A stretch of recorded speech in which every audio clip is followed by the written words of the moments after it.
JNTUA third year BTech రిజల్ట్సే delay అయినాయి అప్పుడు. ఎందుకంటే మధ్యలో బుక్స్ లెట్స్ పోయినాయి అని చెప్పేసి, మళ్ళీ తర్వాత దొరికినాయి అని చెప్పేసి, ఆ తర్వాత అంతా సర్దుమణిపోయింది అని చెప్పేసి, మొత్తానికైతే ఇష్యూ సాల్వ్ అయిపోయింది. రిజల్ట్స్ వెళ్ళాల్సి హోల్డ్లోకి వెళ్ళి రిలీజ్ కావాల్సింది రిలీజ్ అయిపోయినాయి, మొత్తం కూడా రిలీజ్ అయిపోయింది.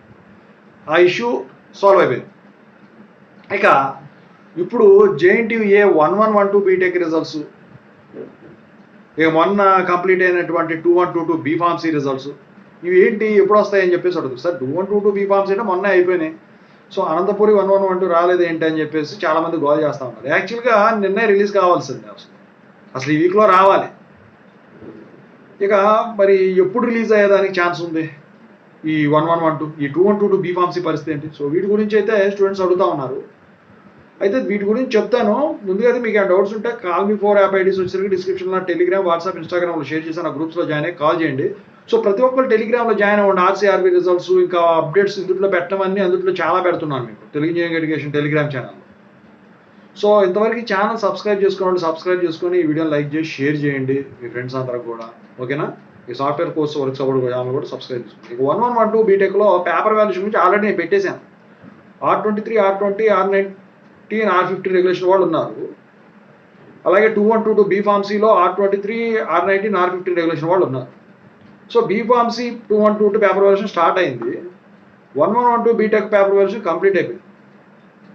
అయితే మార్క్స్ ఎంట్రీ దగ్గరే కొంచెం, మరి మార్క్స్ ఎంట్రీ అంటే పూర్తిగా కంప్లీట్ అవ్వకపోయినా, లేకపోతే కంప్లీట్ అయినప్పటికి కూడా వెరిఫికేషను అవ్వనప్పటికి వీళ్ళు ఏం చేస్తారంటే ఈ రిజల్ట్స్ అన్ని డేటాబేస్కి లింక్ చేయడానికి రెడీ ఉంచుకొని షెడ్యూల్ చేసుకొని, ఎప్పుడైతే వెరిఫైడ్ అయ్యి సంతకాలు పెట్టిన తర్వాత చేస్తారో అప్పుడు ఈ రిజల్ట్స్ని డిక్లేర్ చేసేస్తారు టైంతో పని లేకుండా. సో చాలామంది అడిగేది ఏంటంటే అసలు అయితే మరి as per academic calendar results release కావాలి కదా అని చెప్పేసి. అకాడమిక్ క్యాలెండర్ ప్రకారం రిలీజ్ అనేది ఎప్పుడు ఉండదండి. రిజల్ట్స్కి పలానా టైంకి వదలాలని ఏం లేదు. అయితే ఇప్పుడు నేను చెప్పొచ్చేది ఏంటంటే, ముందుగా జేఎన్టీయూ అనంతపూర్ 1112 బీటెక్ రిజల్ట్స్ ఎప్పుడు రిలీజ్ అయ్యేదానికి ఛాన్స్ ఉందంటే, యాక్చువల్గా నిన్న వచ్చేసరికి జేఎన్టీయూకే 11 బీటెక్ రిజల్ట్స్ రిలీజ్ చేసింది. మరి రెండు ఒకే రోజు అంటే కంపారిజన్ పెట్టుకుంటారు కదా వాళ్ళు వీళ్ళు, పేపర్ వాల్యూషన్ ఎలా జరిగింది. అయితే ఈ మంత్ ఎండింగ్కి మీకు జేఎన్టీయూ 1112 బీటెక్ రిజల్ట్స్ డిక్లేర్ చేసేదానికి మ్యాక్సిమం ఛాన్సెస్ ఉన్నాయి. అంటే 27కే 27th కూడా కుదరదు, 28కి ఇక వచ్చేదానికి ఛాన్స్ ఉంది. ఎందుకంటే 26th ఏమో శివరాత్రి వచ్చింది, 27th ఏమో ఎమ్మెల్సీ ఎలక్షన్స్ ఉన్నాయి కదా, మళ్ళీ హాలిడేస్ ఉంటాయి, వాటి గురించి అక్కడ కూడా జరుగుతాయి కదా. సో 28కి వచ్చేదానికి ఛాన్స్ ఉంది మ్యాక్సిమం. ఓకేనా?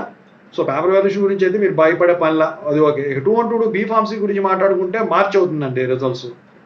ఓకేనా? సో ఓవరాల్గా అయితే జేఎన్టీయూఏ 1112 బీటెక్ సంబంధించిన రిజల్ట్స్ గురించి కానీ, 2122 బీఫార్మసీ పేపర్ వాల్యూషన్ రిజల్ట్స్ సంబంధించిన అప్డేట్ కానీ ఇదండి. సో నేను ఇంకేదైనా అప్డేట్ తెలిస్తే ఖచ్చితంగా టెలిగ్రామ్ గ్రూప్లో మీకు షేర్ చేస్తానండి. నేను వీడియో పెట్టలేనప్పుడు ఖచ్చితంగా అయితే పెట్టడానికి ఉంటుందని చెప్పేసి నేను జాయిన్ అవ్వమని చెప్పేసి అందరికీ చెప్తా ఉన్నాను. అందులో సిలబస్లు కానివ్వండి, ఏమైనా మెటీరియల్ కానివ్వండి, అందులో మీకు షేర్ చేస్తాను. ఖచ్చితంగా అయితే అందులో జాయిన్ అవ్వండి. ఓకేనా? So thank you so much.